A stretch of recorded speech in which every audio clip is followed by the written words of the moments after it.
ಬಯಲಾಗುತ್ತಾ ಧರ್ಮಸ್ಥಳದ ಸಾವಿನ ರಹಸ್ಯ ಎಸ್ಐಟಿ ರಚನೆ ಬಗ್ಗೆ ಸಿಎಂ ಸಿದ್ದರಾಮಯ್ಯ ಮಾಹಿತಿಯನ್ನು ಹಂಚಿಕೊಂಡಿದ್ದಾರೆ.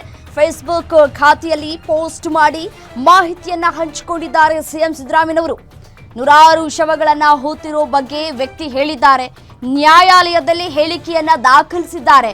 ಈ ಹಿನ್ನೆಲೆ ವಿಶೇಷ ತನಿಖಾ ತಂಡ ರಚಿಸಿ ಆದೇಶಿಸಲಾಗಿದೆ. ಎಸ್ಐಟಿ ತಂಡ ಸಮಗ್ರ ತನಿಖೆ ನಡೆಸಿ ವರದಿಯನ್ನ ನೀಡಲಿದೆ ಅಂತ ಹೇಳಿ ಸಿಎಂ ಸಿದ್ದರಾಮಯ್ಯನವರು ತಮ್ಮ ಎಕ್ಸ್ ಖಾತೆಯಲ್ಲಿ ಬರೆದಿದ್ದಾರೆ.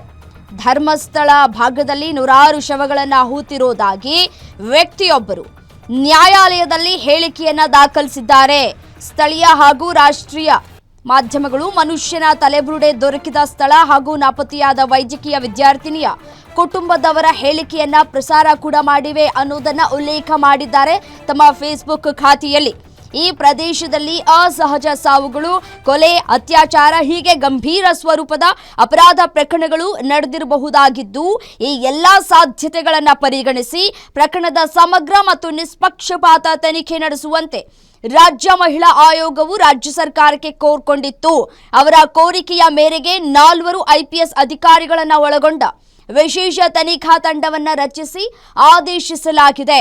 ವಿಶೇಷ ತನಿಖಾ ತಂಡವು ಧರ್ಮಸ್ಥಳ ಠಾಣೆಯಲ್ಲಿ ದಾಖಲಾಗಿರುವ ದೂರು ಸೇರಿದಂತೆ ಇದಕ್ಕೆ ಸಂಬಂಧಪಟ್ಟಂತೆ ರಾಜ್ಯದ ಇತರೆ ಪೊಲೀಸ್ ಠಾಣೆಗಳಲ್ಲಿ ದಾಖಲಾಗಿರುವ ಹಾಗೂ ದಾಖಲಾಗುವ ಎಲ್ಲ ಕ್ರಿಮಿನಲ್ ಪ್ರಕರಣಗಳನ್ನು ಸಮಗ್ರ ತನಿಖೆ ನಡೆಸಿ ವರದಿಯನ್ನ ನೀಡಲಿದೆ ಅಂತ ಹೇಳಿ ಸಿಎಂ ಸಿದ್ದರಾಮಯ್ಯನವರು ಉಲ್ಲೇಖ ಮಾಡಿದ್ದಾರೆ.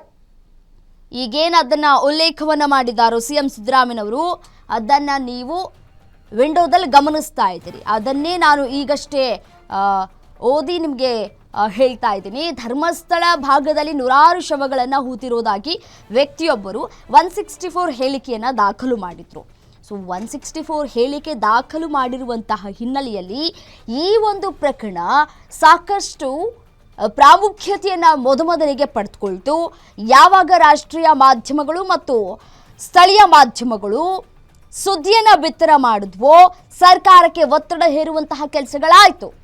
ಅದಾದ ನಂತರ ಮೊದಲಿಗೆ ಪ್ರಶ್ನೆ ಮಾಡಿದಂತಹ ಸಂದರ್ಭದಲ್ಲಿ ಸಿಎಂನವರು SIT ರಚನೆ ಮಾಡುವಂತಹ ಅಗತ್ಯತೆ ಇಲ್ಲ ಅನ್ನುವಂತಹ ಮಾತುಗಳನ್ನಾಡಿತ್ತು.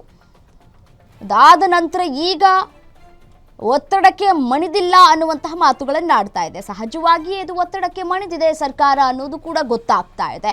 ಸಾಕಷ್ಟು ಸಾಮಾಜಿಕ ಮಾಧ್ಯಮಗಳಲ್ಲಿ ಪ್ರಶ್ನೆ ಮಾಡ್ತಾ ಇದ್ರು, SIT ತನಿಖೆ ರಚನೆ ಆಗಬೇಕು, ನಿಷ್ಪಕ್ಷಪಾತವಾಗಿ ತನಿಖೆ ಆಗಬೇಕು ಅನ್ನುವಂತಹ ಒತ್ತಡಗಳು ಸರ್ಕಾರದ ವಿರುದ್ಧ ಹೇರೋದಕ್ಕೆ ಶುರುವಾದವು. ಯಾವಾಗ ಸಾಕಷ್ಟು ಪ್ರಶ್ನೆ ಮಾಡೋದಕ್ಕೆ ಶುರು ಮಾಡಿದ್ವು ಮಾಧ್ಯಮಗಳು, ಆಗ SIT ತನಿಖೆಗೆ ಸರ್ಕಾರ ಮುಂದಾಗಿದೆ.